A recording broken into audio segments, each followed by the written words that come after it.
Welcome back to another episode of our in-depth Lord of the Rings character guide podcast. Not Another Fucking Elf, hosted by Paul Ridd. Hello. And me, Catherine Bray. As ever, let's quickly recap. What is this podcast and why? So, this podcast came about as a result of our intense compulsion to talk about The Lord of the Rings as Lord of the Rings fans and sort of get away from our day jobs for a bit.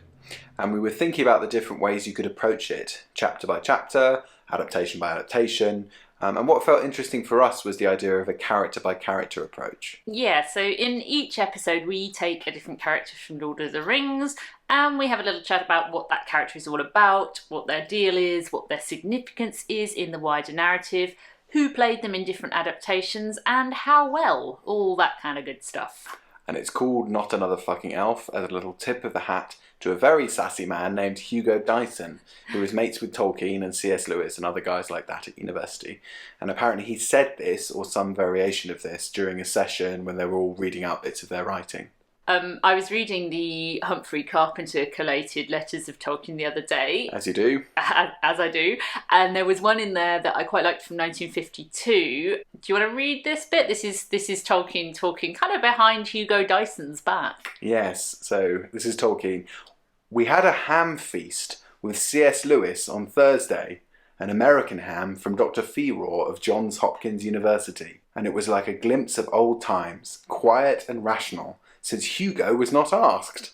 Poor old Hugo! Yeah, they're really horrible about Hugo. What a terrible thing to say. He wasn't there. So I'd love nice to time. go to a ham feast with Tolkien and C.S. Lewis. Yeah, exactly. It's very harsh. Anyway, which character are we talking about today? So today we're going to have a chat all about Saruman, the bad boy of the wizard world. And before we do that, just to note that we are assuming that there are no such things as spoilers for you. Yes, we're forging ahead under the blissful assumption that you know what happens to Saruman, and that's not going to be a surprise for any of you. No. So, shall we summon the forces of Isengard? Yes, let's record the podcast. So, who is Saruman? Saruman is a wizard. He is initially believed to be one of the good guys, so when Gandalf realises that the ring which has come into the possession of the Hobbit Frodo Baggins is the one ring that Sauron needs to rule over absolutely everything and everybody, he feels like going to Saruman will be a great shout and they can have a chat about what to do. But, rewinding a bit, the reason Gandalf thinks that is because they've both been part of an organisation called the White Council for absolutely ages, since I think the middle of the Third Age. And the purpose of the White Council was to keep an eye on Sauron and stop him from taking over. And that actually comes up in The Hobbit when they basically evict the necromancer, aka Sauron, from Mirkwood.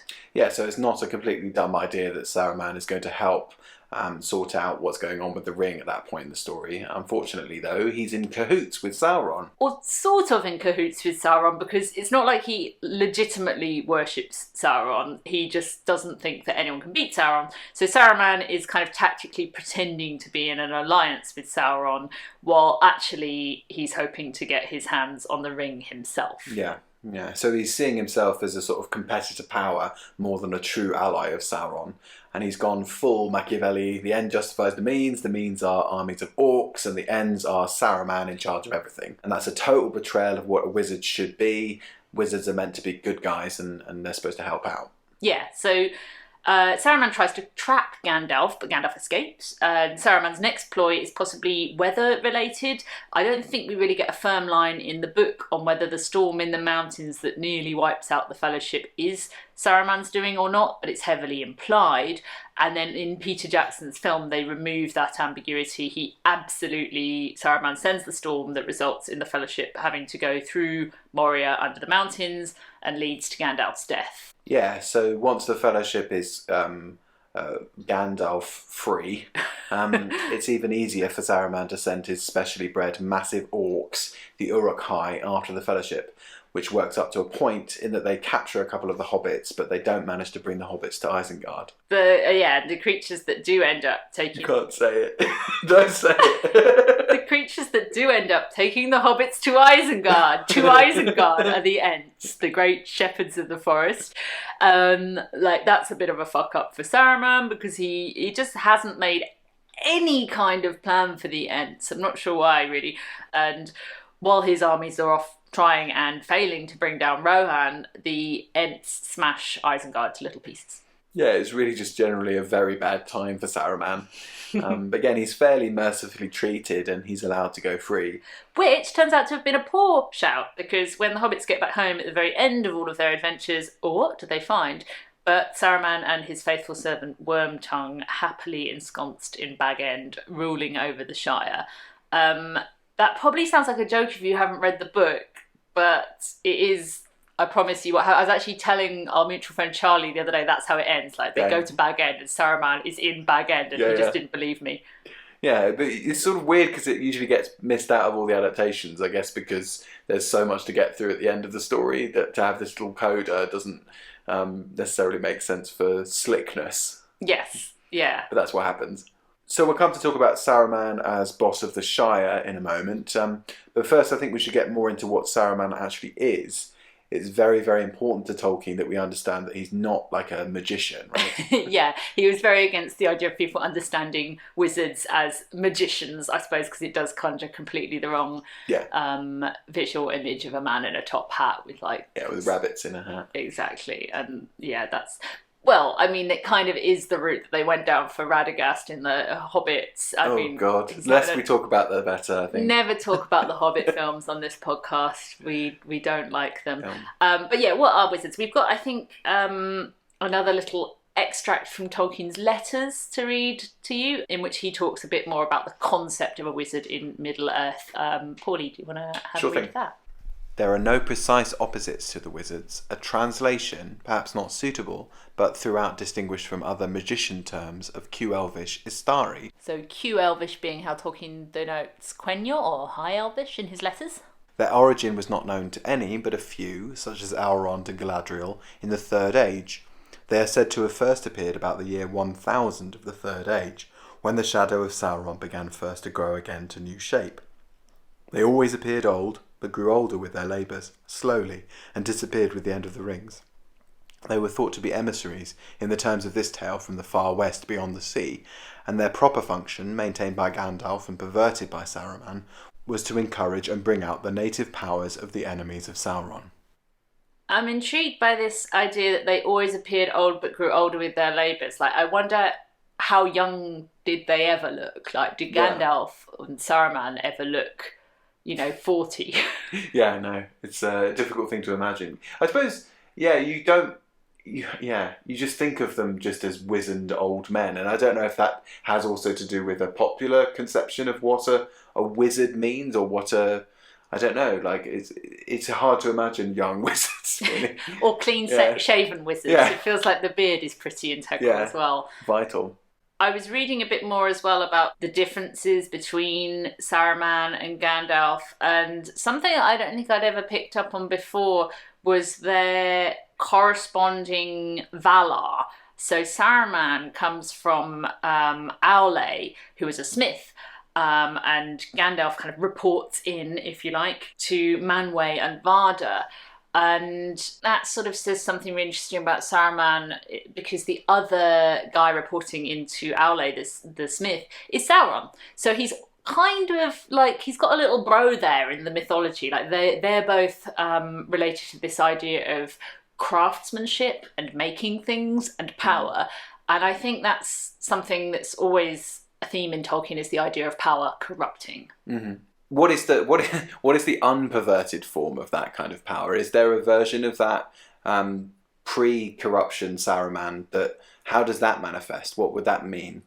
Yeah, I think that's really interesting. It's that idea of studying the arts of the enemy in order to defeat them. And there's the version of Saruman that you can imagine that studies Sauron's ploys and Sauron's craftsmanship and the art of ring making, and doesn't go down that dark path of wanting to become one of those powers himself, but uses that knowledge to help in the efforts to defeat Sauron. Obviously, that's not the version of Saruman that we get. But then later, when Gandalf becomes Gandalf the White, he says, I am Saruman, or rather Saruman as he was meant to be. And that's when we see this more active version of Gandalf, who actually gets into the fray and leads an army to Helm's Deep, which isn't something that we've seen Gandalf do before either, because I think Gandalf's weakness, such as it is that he's always been kind of avoiding power. Like he's been hanging out with the hobbits. He's been this wanderer. He's always been very helpful and kind to men, elves, dwarves, and hobbits. But Gandalf shying away from power it's almost like a different form of flaw, but one that he gets redeemed from by dying and then returning to almost take Saruman's place as Saruman should have been. Yeah. Meanwhile, Saruman, I suppose, there's the corruption of allying himself with Sauron, but there's also the deep corruption of turning the natural world into something which is an industrial wasteland to be exploited for raw, violent power. There's a sort of big theme of anti-industrialization, right, running through this, and there's the idea of like a form of power which is based in some sort of moral goodness, or like more kind of old-fashioned notions of inherited responsibility versus the idea of an industrialized, mechanized army, right? Those are the things that are set as parallels to one another in the story. Tolkien always sees a tension between what he calls embalmers and reformers, and that's a dichotomy that's quite close to what we might understand as almost conservatism versus revolution.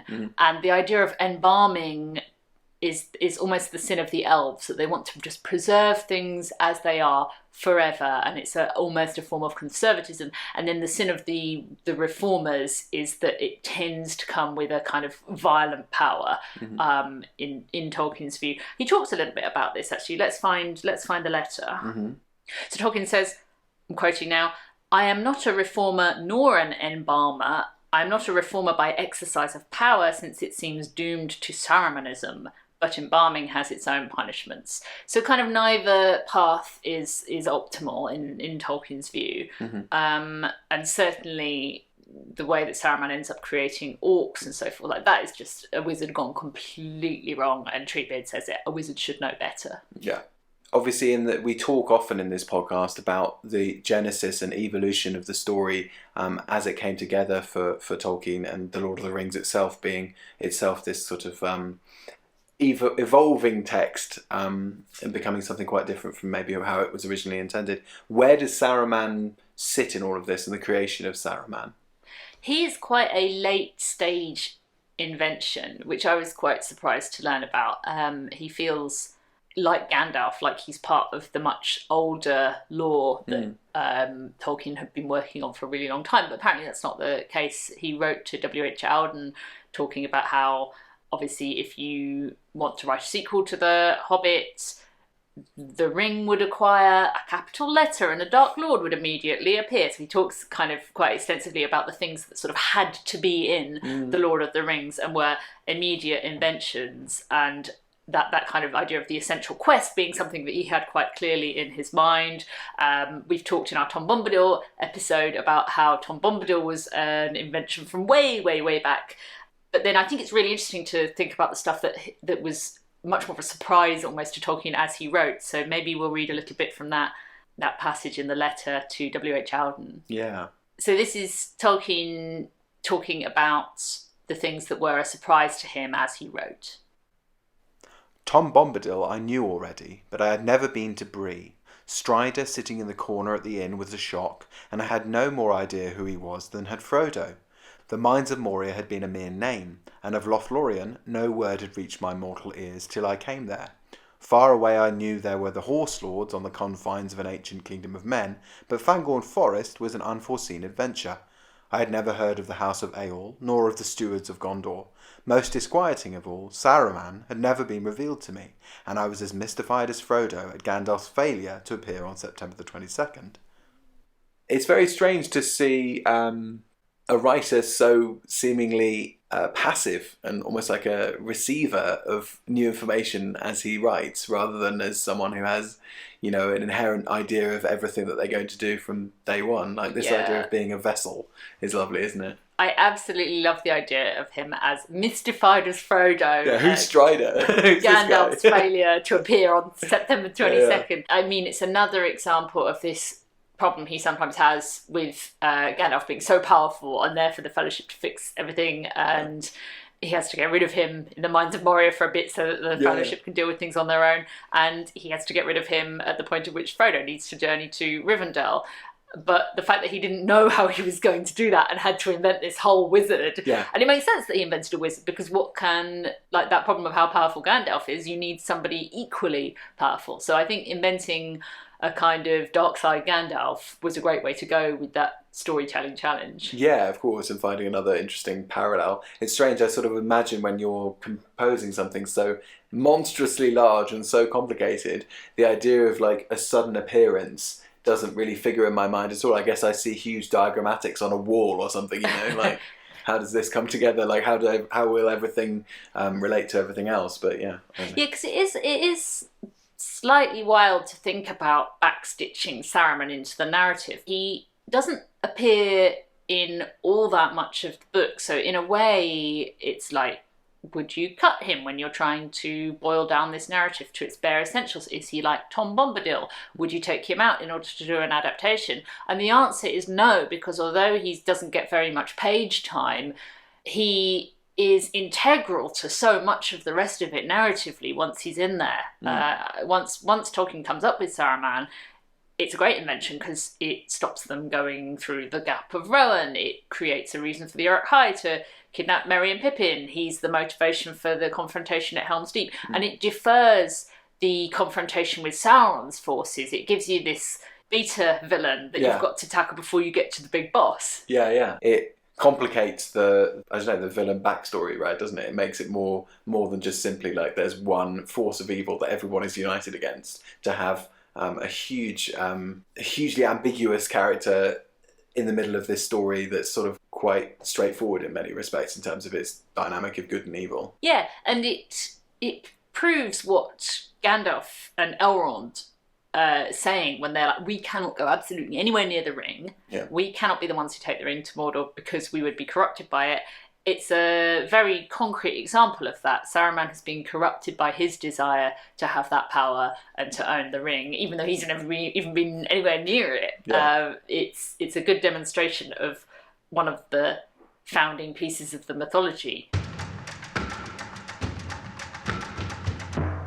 Okay, should we talk a little bit about some of the representations of Saruman in all the different adaptations of Lord of the Rings? Absolutely love to, yeah. As usual, we should start with the much missed, much maligned BBC radio adaptation from 1955 that doesn't exist in any form at all except in Tolkien's sassy notes about how crap it was, right? So yeah, the Ghost adaptation, 1955, BBC, but back when the BBC was, I don't know, trying to save money by wiping tapes. It was before the era of... Certainly the BBC at this time were not to be accused of the sin of embalming. No. So Saruman in that adaptation was played by an actor called Robin de la Condamine, an English actor who used the stage name Robert Farquharson. Yeah, I was reading about him. I think he was probably a pretty fun Saruman. One of the pre-war Bright Young Things described him as our last great actor, and remembered his emphatic stammer and his dandyish ways. So I think he might have been quite a camp Saruman. Yeah, it's noted for playing villains. On stage in 1905, he played Herod in the English premiere of Oscar Wilde's Salome. He played Iachimo in Shakespeare's Cymbeline, a play I don't know at all. He's kind of Iachimo is kind of a Iago figure, but like a slightly Poundland Iago. Okay. He's not as good. The Cymbaline's good though. It's one of those mixed genre Shakespeare plays. So it is basically a tragedy, but there's also a lot of like romance and comedy in there too. Right. It's late period. Okay. Duke Ferdinand in John Webster's The Duchess of Malfi. Yeah, he's a wrong, and I think he was like... Did he get horribly murdered at the end? I mean, all of them do in Webster. I think his thing was digging up graves or something. I can't remember why, but probably just to be nasty. Just a ledge. Just a nasty Duchess of Malfi wrong. And he actually played Denethor as well as Saruman in this 1955 adaptation. Great. Yeah, there's this great quote as well. I mean, again, this makes me think that he was an incredibly sassy man, but apparently after doing this 55 BBC radio version on the third programme, which is what they used to call Radio 3. Very nice. He said, "I have been doing a recording for the third programme, but it has all come to an end now. The man who used to listen has bought a television set." Oh no, so sad. So he sounds like a real character. I really does. regret that we don't get to hear his Saruman and Denethor. I'd love to meet him. Sounds Yeah. great. Sounds like a real full of zingers kind of guy. So next there's the Bakshi film from 1978.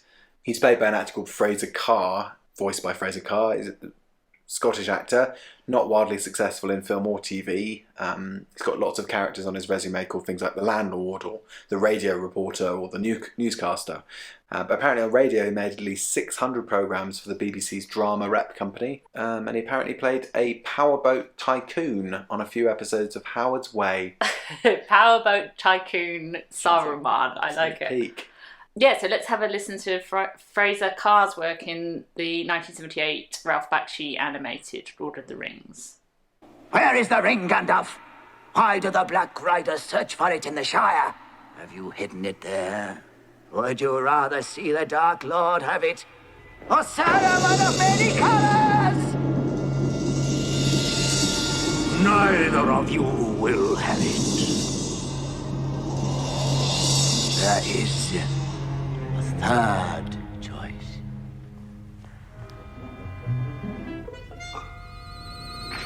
It is to remain here until you tell me where the ring may be found. Saruman, if you do this, if you delay me here, Sauron will surely get it then. Then he will know his good servants and his enemies.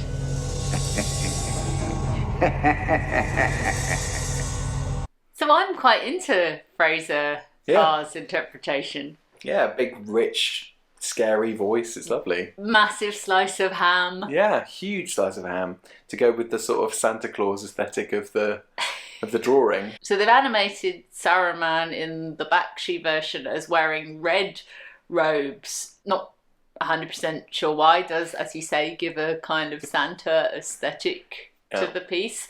I love what they do though when he does his Saruman of Many Colours business and starts flinging lights at Gandalf. That stuff's all quite metal. Yeah, it's quite psychedelic, isn't it? It's lovely. Very Pink Floyd video sort of vibes. Probably also worth mentioning the Saruman/Aruman controversy from the Bakshi, which... Talk to me. I understand why it came up as an issue. Apparently they were like Saruman, Sauron, those are quite similar. They're both bad dudes in Middle Earth. Is that not going to get really confusing for people? I mean, I don't think it actually is confusing, but I can see why that kind of debate might come up in a writer's room.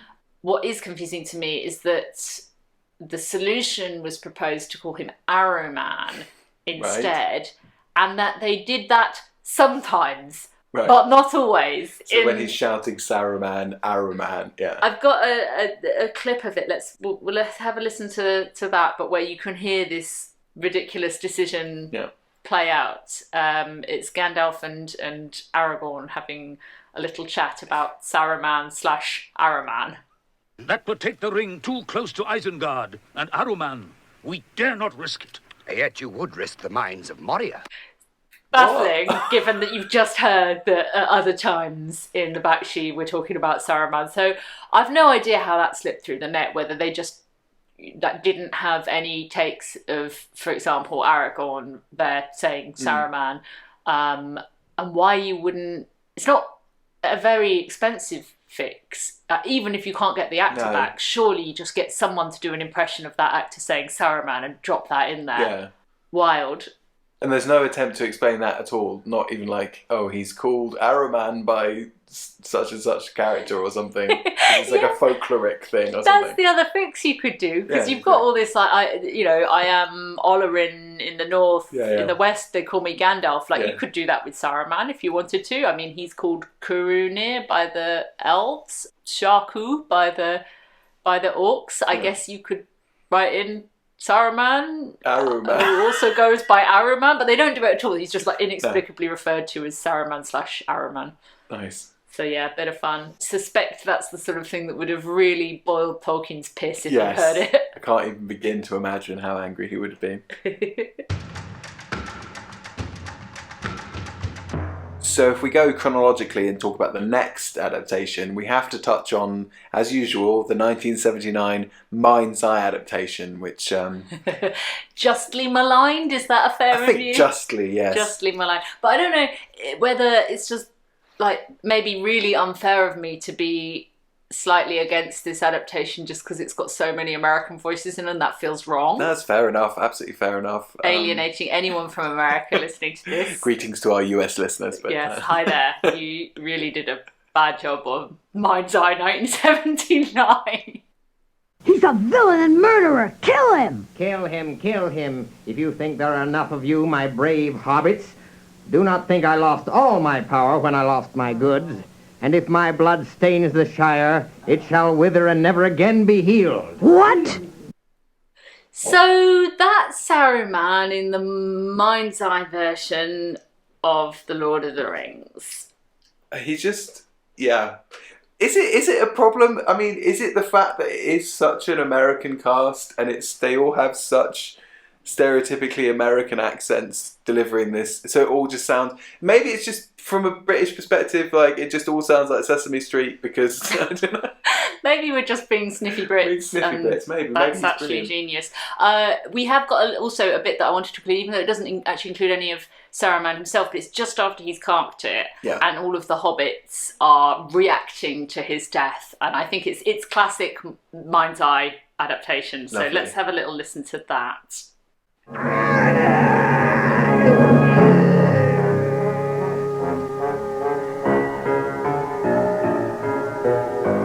Look what's happening to Saruman! A mist, like smoke from a fire. It's going up from his body. It's dissolving. It's dissolved into nothing. Nothing! It's gone. Look at the body. It's shriveling. It's hideous. See, it's a skull. Oh, cover it, Sam, and let's go. Oh, yes, master. And that's the end of that. Yes, indeed. That is certainly the end of that. I mean, see, it's a skull. Like, I think lots of very good descriptive acting going on from radio actors, I'd say. And they've taken the words from Tolkien. Like, he does say that the Saruman's body like looks like a skull, kind of covered with horrible grey skin after he dies. I think it's hearing people read it out as if they're audio describing something, which obviously they are. That's what radio adaptation tends to do during dramatic scenes, and it's probably one of the biggest flaws with radio dramatisations. Yeah. That said, 1981, along comes the BBC. There's 1980 is the Return of the King, Rankin Bass, but he's not in that one. No. Actually, maybe we should talk a bit first about why that is. Because the only circumstance in which he would appear would be in his return at the end of the Scouring of the Shire, and that is removed from the adaptation completely anyway. In terms of where this adaptation sits, probably the more that is lost, the better. I don't know. It makes sense that in the Rankin Bass Return of the King, we don't get any of this Saruman stuff. You just end, like the Ralph Bakshi version ends with the defeat of Saruman, or at least the defeat of his orcs. I don't think we actually see what happens to Saruman himself, which is like the theatrical Peter Jackson version. So, I don't know, Saruman, he creates this sort of problem with the ending of Lord of the Rings for most adaptations, but not, as we were saying, the 1981 BBC radio adaptation. They do the Scouring of the Shire, and I think they do a pretty good job of it. No, it's great. Shall we have a listen? Yeah, absolutely. So he's played by an actor here called Peter Howell, who's apparently a close friend, or was a close friend of Ian McKellen, and a godfather to his daughter Tamara. Lovely. So Saruman friends with Gandalf across the adaptations. Very nice. Worm! Coming, master. To the road again, Worm! These fine fellows and lordlings are turning us adrift again. Come along. Here's one last little remembrance for you, Mr. Baggins! So you try and stab my master, would you, Saruman? Will you try your last trick? No, Sam. No. Do not kill him, even now. For he has not hurt me, see? His blade failed against my dwarf mail. And in any case, I do not wish him to be slain in this evil mood. He was great once, of a noble kind that we should not dare to raise our hands against. You are wise and cruel, halfling. You have robbed my revenge of sweetness, and now I must go hence in bitterness, in debt to your mercy. I hate it and you.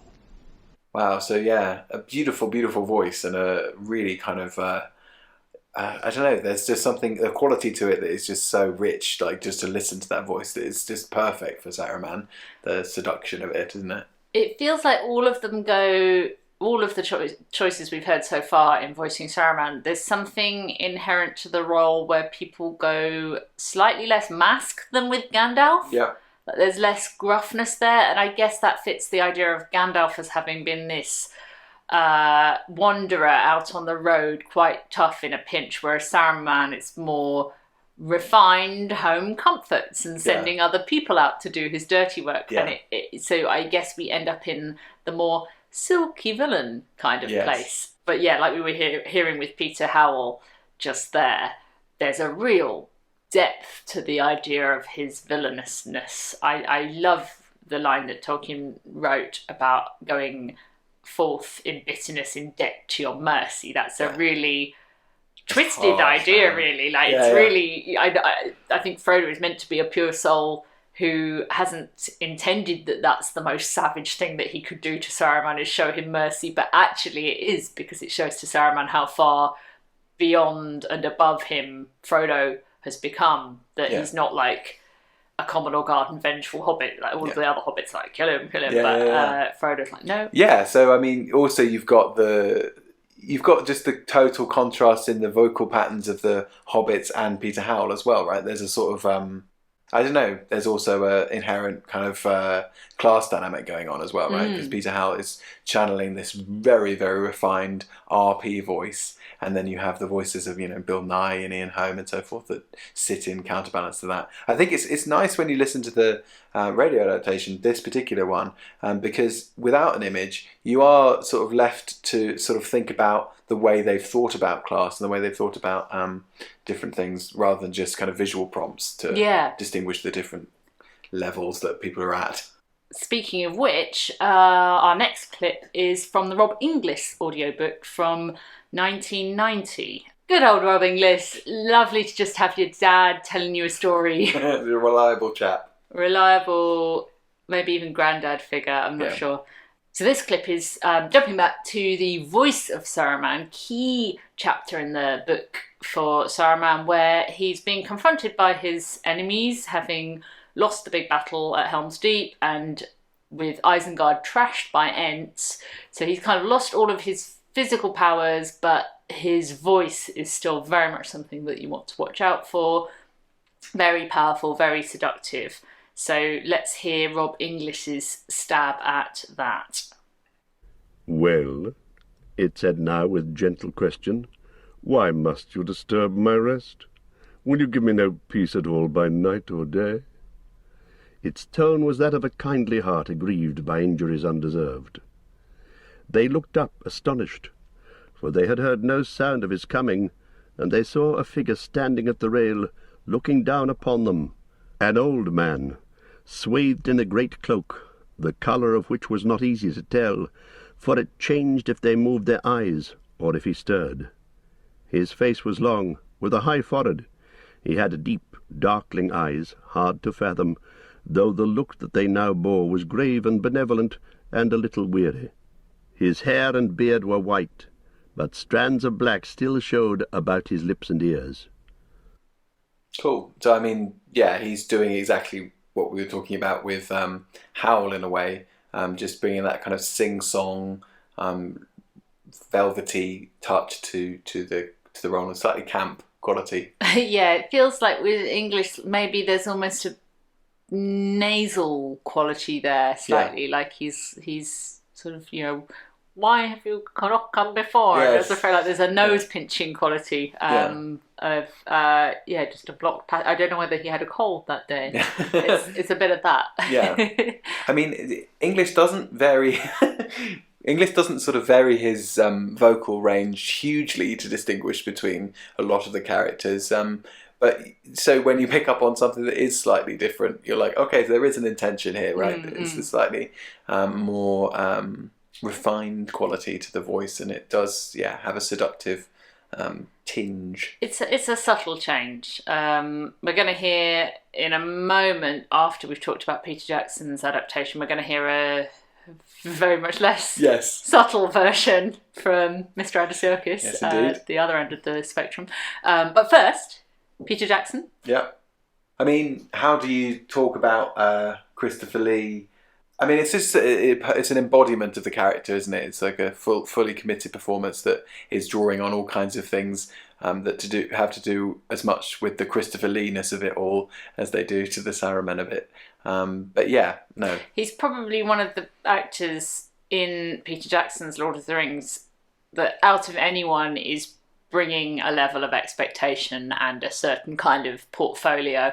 I think with someone like Saruman, who's meant to have been around for thousands of years, it does work to have someone who has been on the acting scene in the UK and Hollywood for such a long time, and the kinds of roles that he performed, like most famously Dracula, I guess. Is that the most famous Christopher Lee? Oh, absolutely, yeah. I mean, a whole roster of Dracula films for Hammer, and just a load of horror movies right through from the 50s through to the end of his career. Just a horror icon, really. And I know he wanted to play Gandalf and had secured Tolkien's blessing to play Gandalf, should that ever come up. He was in correspondence with Tolkien when they were both alive. Jackson, I think, felt that, for one thing, Christopher Lee was quite old by the time they came to shoot, and would he really be up for trekking up mountains the way that was demanded by the Gandalf role? I wonder also, Christopher Lee, such a weight of evil in his portfolio as an actor. When you first meet Saruman in Peter Jackson's films, I think if you haven't ever sort of engaged with Lord of the Rings before, but you do know who Christopher Lee is, you're there going like, well, this isn't going to end well.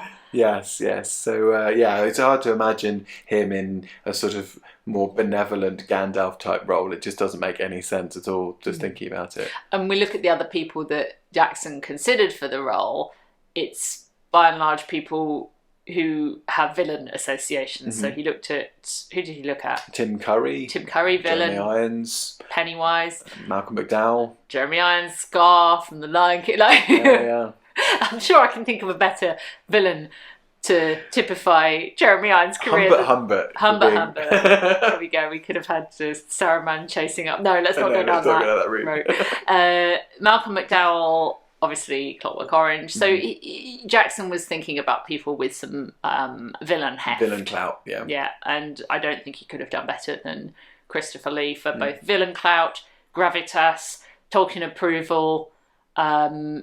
It's really a peak bit of casting. Shall we have a listen to a little bit of the late, great Christopher Lee's work as Saruman?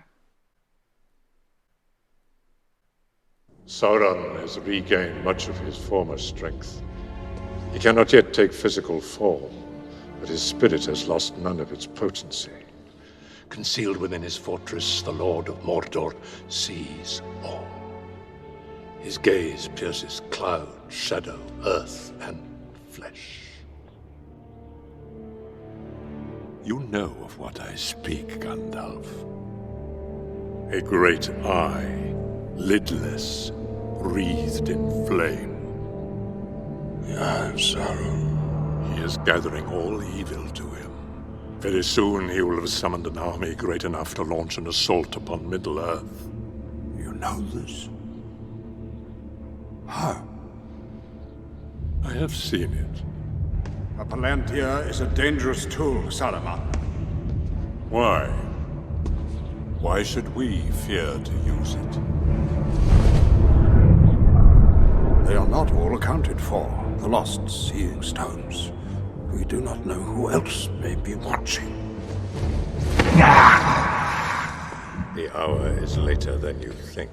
Sauron's forces are already moving. So a couple of snippets there from Christopher Lee as Saruman. I think one of the things I really like about his performance is this is the scene where Gandalf and we realise that this guy has gone wrong. Yeah. He's on the bad guy's side now. What I really like about the performance is that he doesn't do a sort of sudden unmasking and now I'm talking with my evil voice. Yeah. He's remarkably consistent, which I feel like is probably the way that any kind of genuine supervillain type person in real life is. They're not going to suddenly completely transform. It's just that they reveal to you what their actual motivations and intents are. And again, he doesn't say, and now I worship the Dark Lord, I'm evil. He just says, you know, like, there's no one can contend with his will. We're on this side now. It's very much in the same register as at the beginning, where he hasn't yet revealed to Gandalf that he's gone over to the dark side. Yeah, and just in terms of the staging of the sequence, it allows there to be more of a kind of abrupt shock when they do start actually murking each other across the room, because if you have that rhythm of building where you're like, oh, but what is my dastardly plan?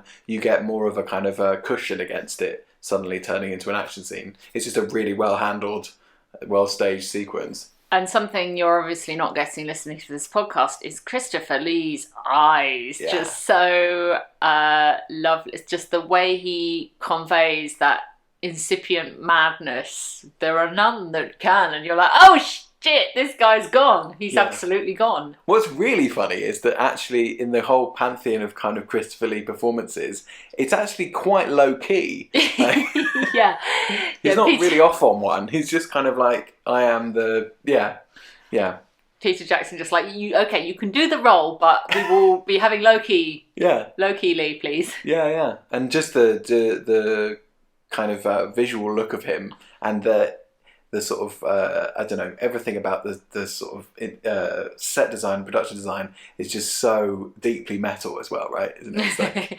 fully metal. He's in a really like black marble with jaggedy edges, kind of a throne room type setup. He's got his palantir. The palantirs, I think, are really... Maybe we'll talk more about those when we talk about Denethor, because I think they've got a little bit more resonance in that narrative. But they are a fascinating thing that sort of Tolkien's identified, this idea of technology that can listen to you. Mm-hmm. So we're in an Alexa phone type realm. It's technology that can show you things selectively. Mm-hmm. So we're in a, the bad algorithms kind of space. And it's technology where if you use it too much, it's kind of a doom scrolling thing. It's like, I've seen Sauron's power and this has affected my mind. It's it's really prescient. Absolutely, yeah. I don't know. It's also just something about the styling of the hair as well. Saruman's been on the straighteners. Yeah. He's got very straightened hair, which 2001, 2002, 2003, when this adaptation was created, is very fashion forward, which again, I guess, plays into that idea of Saruman as the slightly more refined, slightly less kind of less real, less wholesome, less crusty. Yeah. Than Gandalf, whose hair is quite grey, and Saruman's a bit more polished. Yeah, exactly. And it feels to me like this is one of the definitive Saru men. If not the definitive Saruman. Yes. Yeah. So let's have a look at a second clip. I think it merits a second helping of Christopher Lee as Saruman. This is after he's been defeated and he's standing on top of Orthanc talking to the good guys. A man of Rohan. What is the house of Rohan but a thatched barn where brigands drink in the reek and our brats roll on the floor with the dogs? The victory at Helm's Deep does not belong to you, Theoden Horsemaster. You are a lesser son of greater sires. mythos. So that's extended stuff, right? Yes, yeah. In Peter Jackson's theatrical cuts, we never really properly get a conclusion to the Saruman arc, and I think a lot of people would argue also that even in the extendeds you don't really get that, because yes, you see him die, but it's an oddly unsatisfying wrap-up. He dies pranging off Orthanc after Wormtongue stabs him, but it does feel a bit out of place. Yeah.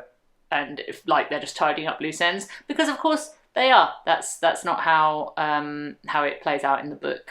It's a weird one, isn't it? Because presumably that was fully intended for the theatrical version, and then wholesale cut out because, for time and so forth. But it's a really unsatisfactory way to get rid of one of your main villains. Just if you think about it purely on a filmic term, in filmic terms, it doesn't really add much or make very much sense for him to die at that point or in those circumstances. Yeah, it makes sense that Wormtongue is the one that kills him, but then that's from the book. That's canon, yeah. That's canon. And Tolkien actually had thoughts on how you wrap up Saruman that he aired in a letter where he was critiquing line by line film treatment that he didn't like very much for how you would film Lord of the Rings. So this is Tolkien on how he sees you wrapping up Saruman. If you'd like to read that bit, How to Film the End of Saruman, according to J.R.R. the Prof. Z has cut out the end of the book, including Saruman's proper death. In that case, I can see no good reason for making him die. Saruman would never have committed suicide. To cling to life, to its basest dregs, is the way of the sort of person he had become. If Z wants Saruman tidied up, I cannot see why, where so many threads are left loose. Gandalf should say something to this effect, as Saruman collapses under the excommunication.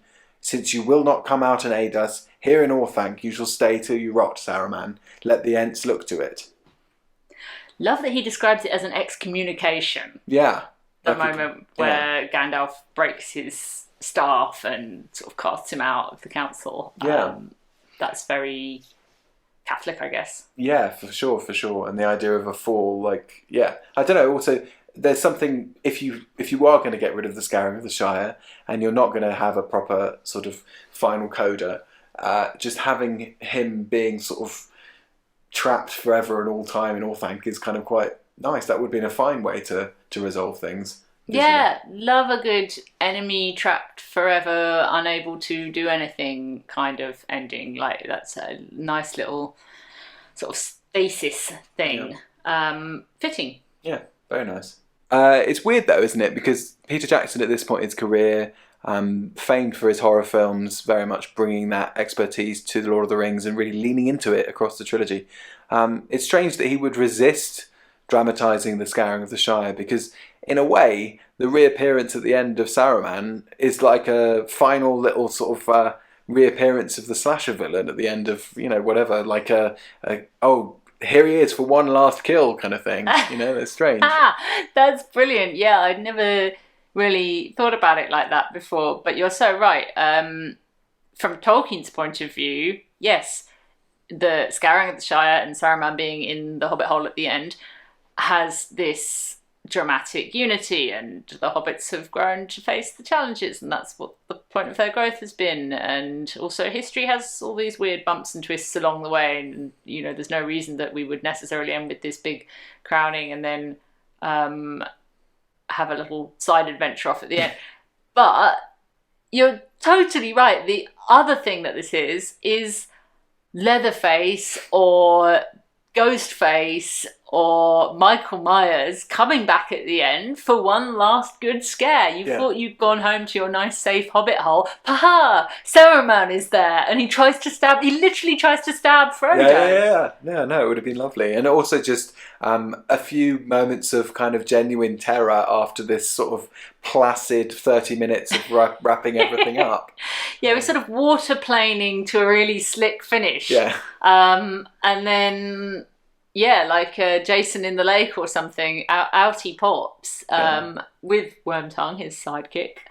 It is a shame that we don't get the Jackson version of that. It would have been lovely to see. Correct me if I'm wrong, but in Fellowship of the Ring, does he not have Frodo foresee the Scouring of the Shire when he stares into Galadriel's? It's Sam. pool? Sam sees it, and he says, they've dug up my old gaffer and made him go off. They've dug up Bagshot Row, and there's my old gaffer with his bits and things on a cart. I've got to get back to the Shire.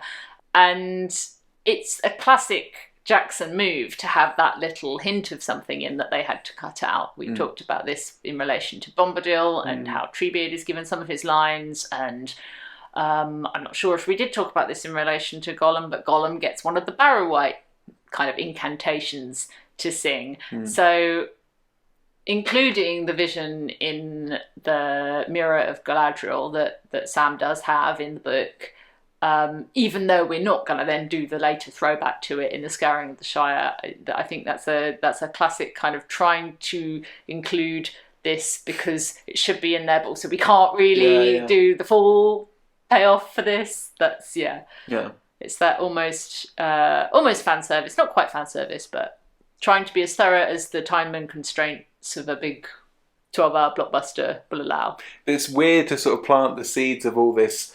This is what the stakes are. This is why we're going to do this, because ultimately the Shire is in danger. To have that as a big thematic undercurrent of so much of Fellowship in particular, and then to not pay it off at the end and just have them come back and it's like, oh yeah, everything's been fine while you've been away. Yeah, it's just been all good. It's a bit weird. It's a bit weak, really, when you think about it. It does, I guess, undermine a bit the idea that the Shire was ever credibly in danger. I mean, yes, the Shire was in danger. If Gondor had fallen, how long would, fucking Lorien and Rivendell, like they're places of intense magic, etc. But I don't think it would have taken Sauron's powers that long to bosh through once they'd conquered Rohan and Gondor and everything. Yeah. But it does leave it very much in the realm of the theoretical, whereas I guess as well there's that idea of like in the Peter Jackson version, Sauron ends up as a much more singular, credible threat, whereas the beauty of coming back from having fought all of these wars and found a kind of petty fascism mentality has taken over with all of the ruffians, they're called in the book, but basically Saruman's men gathering and sharing, only they don't do any sharing, but gathering all of the hobbits' crops and wealth and pipeweed and taking it away and ruining the agricultural paradise that the hobbits live in. Yeah. And also, obviously Tolkien will be absolutely turning in his grave for us to talk about any kind of historical social resonance. But just history. It's just history. It's just nothing to do with anything history in the real world. Setting up Saruman as a kind of a collaborator and equivocator and someone who was ready to work with the enemy. Undermining the hobbits from within. That's the thing that... Hearts and minds. Yeah, because it's not that Saruman has come in and without any help from the inside quashed the hobbits' way of life. It's that he initially through trade with weed from the South Farthing establishes this trade foothold. And that's quite kind of real politics, like that idea of it's through economics that this kind of downfall can begin. And then there's this shift in attitudes, this idea that Lotho, one of the Sackville Bagginses, sets himself up as the chief, and that later on he's only a puppet chief, and he's this notional figure, while Saruman has become the power behind the throne. It's an interesting critique of the way that a petty coup might be enacted in a territory like the Shire, which is part democracy, part aristocracy. So you've got people like the Tooks and the Brandybucks who have the Master of Buckland and the Old Took, and that's an inherited position of power. But then you also have the Mayor of Michael Delving, and that's democratic and voted for. But that all gets sort of swept away by the Saruman regime in the Shire. And all that being said as well, the idea of coming back to a completely different world that you went in the first instance to protect does kind of resonate, doesn't it? I mean, for those 4 hobbits, that the idea of coming back, and of course it would never have been the same coming back, but it's that little bit more not the same by virtue of it. While they've been off on this huge quest, this kind of petty situation has evolved. What a nightmare! It's an amped up version of the nightmare that Bilbo had when he came back and all of his stuff was being auctioned off. It's like, oh, for God's sake, I thought this was going to be like the nice homecoming, and now I've got to deal with all this bureaucracy. And in Frodo's case, it's that, to the power of 100. It's I've got to come back and deal with a mini fascist regime. Yeah, it's like a complete veteran's nightmare, right? Obviously, the painting of the Shire is in such broad strokes at the beginning of Fellowship that you don't really necessarily have the groundwork laid for how petty and how ludicrous these people are. All you get really in Shaxon is like, this is a rural idyll that's a bit silly and they're all very cute, but you don't get really the sense of the kind of grime and pettiness of it all, because you don't have Sackville Bagginses properly, you don't have any of the additional detail that you get in page after page at the beginning of Fellowship. Yeah, the bourgeois complacency of the hobbits that enables this takeover by a dictator is very self-pedalled for, I think, obvious reasons. So Jackson is leaning more on the idea of, like, here's a hobbit trying to pull a reluctant pig along on a string. Here's another guy who's got some muck in his ear, or all of that concerning hobbit stuff in the extended version. You don't get stuff like the Sandyman, the miller, who is incredibly sceptical of the idea of elves, or I think Sam says that his cousin has seen a walking tree, and Sandyman, the miller's son, is just very sceptical about that. And it's through guys like that that this regime is enabled to take over. When the hobbits get back to the Shire, it's the miller's son who is standing by this newly industrialised version of the mill going, don't you like it, Sam? Like, he's really spiteful for a hobbit. Yeah. So moving on to the final, but by no means least demonstrative Saruman performance, Andy Serkis, in his recent audiobook version of the whole of The Lord of the Rings. What's his Saruman like? His Saruman is wonderful, verging on a big old ham. Yeah. He's taken the tendency for Saruman to be this quite mega villain, huge performance guy, and he's really run with it. The clip that I've got, in fairness to Serkis, is selected to show him at his most massive. Yeah. But let's have a listen. Gibbets and crows. He hissed, and they shuddered at the hideous change. Dotard. What is the house of ale but a thatched barn, where brigands drink in the reek and their brats roll on the floor among the dogs? Too long have they escaped the gibbet themselves, but the noose comes, slow in the drawing, tight and hard in the end. Hang, if you will. Yeah, it's a lot.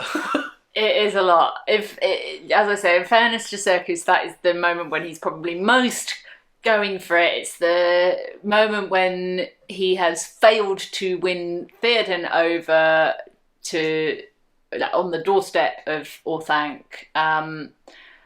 And he's really tried. He's just put a lot of effort and a lot of the power of his voice into this plea for Rohan to be chill and forgive him for having sent a massive orc army to destroy them. He then slowly masters his temper, gets himself together a bit more, talks to Gandalf. But it's a massive performance. It's absolutely enormous. Yeah, it's huge, and feels, I don't know, like he's probably cowering. We talked about how Serkis positioned himself in relation to the mic when he was recording. It feels like maybe he's just cowering beneath it, shouting into it. Crazy. I think it's quite good though. Yeah, it's great. Probably prefer it to a more neutral Saruman. It does feel like a character it's worth going large with. Yeah, I mean, the big thing you can say about Serkis is that he brings huge production values to everything.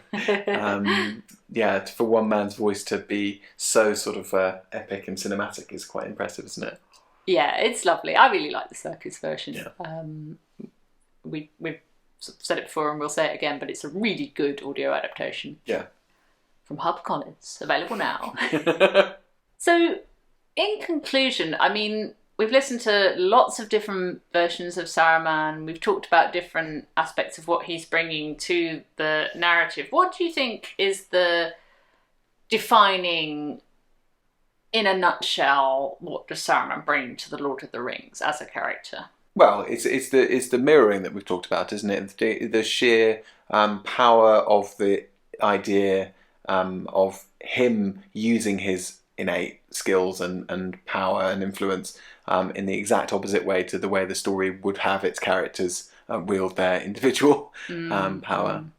Which ties in really closely to the big theme of Middle-earth across the Silmarillion as well, in which Melkor, who becomes Morgoth, the first Dark Lord, he's also a power who becomes corrupted by power. It starts out as supposed to be a good spirit, but introduces this note of discord into the music that creates the world. And Sauron, again, is an example of someone who doesn't sort of start off as inherently evil, but quickly becomes that way through that corrupting lust for power.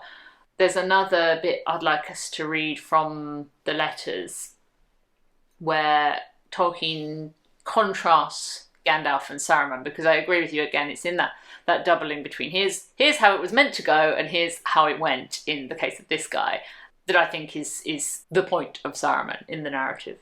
So Tolkien talking about Gandalf versus Saruman. There is no embodiment of the creator anywhere in this story or mythology. Gandalf is a created person, though possibly a spirit that existed before in the physical world.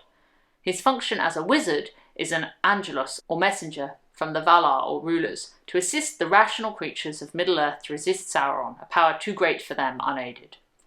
But since, in the view of this tale and mythology, power, when it dominates or seeks to dominate other wills and minds, except by the assent of their reason, is evil, these wizards were incarnated in the life forms of Middle-earth and so suffered the pains of both mind and body. They were also, for the same reason, thus involved in the peril of the incarnate, the possibility of fall, of sin, if you will. The chief form this would take with them would be impatience, leading to the desire to force others to their own good ends, and so inevitably at last to mere desire to make their own wills effective by any means. To this evil, Saruman succumbed. Gandalf did not, but the situation became so much the worse by the fall of Saruman that the good were obliged to greater effort and sacrifice. Thus Gandalf faced and suffered death, and came back, or was sent back, as he says, with enhanced power. But though one may in this be reminded of the Gospels, it is not really the same thing at all. The incarnation of God is an infinitely greater thing than anything I would dare to write. Whoa. Talking on his big themes there, which is, I think that's something that we get with Saruman. Like, for me, it's both the big themes and the power, and then also the fact that he's such a great horror villain. You need someone to breed an army of orcs. Saruman's your boy. Yeah, and someone who is able to influence huge swathes of armies, but also have a great power over a sort of lesser being like Wormtongue, which we could talk about in the Wormtongue episode, of course. But that dynamic is very interesting as well, isn't it? Yeah. For me, and this might sound like a mad thing to say, I think one of the things I like most about Saruman is the sadness of what happens to him. We heard a bit of it in the Mind's Eye and in the BBC version where we're wrapping up the Saruman stories, but I don't think that either of them quite capture the idea of, in the final moments of his death, as he's sort of blowing away to nothing, he actually looks to the west just for a moment and then kind of dissolves. I think it's probably worth letting the Lord of the Rings text itself have the final word and read that moment. I think it's one of the more beautiful passages, certainly one of the more poignant deaths, albeit a death of a villain, in the text. To the dismay of those that stood by, about the body of Saruman a grey mist gathered, and rising slowly to a great height, like smoke from a fire, as a pale shrouded figure, it loomed over the hill. For a moment it wavered, looking to the west, but out of the west came a cold wind, and it bent away, and with a sigh dissolved into nothing. Frodo looked down at the body with pity and horror, for as he looked, it seemed that long years of death were suddenly revealed in it, and it shrank, and the shrivelled face became rags of skin upon a hideous skull. Lifting up the skirt of the dirty cloak that sprawled beside it, he covered it over and turned away. Beautiful. Yes, yeah. That is some writing. 5 stars. Thanks, J.R.R. Yeah. You did that. Yeah. So there is a moment of possibility of redemption, even if it's very, very fleeting, but then it's rejected by the West. So yeah, I mean, he hard. keeps it very mysterious, but it does sound, doesn't it, like there's a moment where Saruman's essence or spirit or whatever kind of reaches out and the West is like, absolutely not, you fucked it. See ya. And he goes into wherever, the void, I guess. Yeah. It's sort of pathetic, isn't it, the whole thing? It's like, I don't know, for somebody to go from such a height of influence and power to basically running a kind of little despotic, grubby regime in a village. Yeah, absolutely. It's and Frodo references it when he says we shouldn't kill him. He was once of an order of being that was is sort of too noble for us to comprehend, and to kill him in this evil mood, like it's not on. Do you think there are parallels with Gollum? They're both examples of what happens if you lust after power, after the ring, but Gollum is the example of what happens if you yourself are already small and mean, because he's already a kind of hobbit-like creature who would commit a murder. That's pretty low and twisted, whereas Saruman, it's what happens if someone with their own power and nobility lusts after a ring of power. It's more of a downfall than in Gollum's case. I'm just thinking of maybe that expression of pity from Frodo. That seems to be quite consistent. Yeah, it's still that idea of we should let this person try to find healing, even though we don't see necessarily any big hope of that. Yeah. What a bleak note to end on. Yeah. Let's play the game.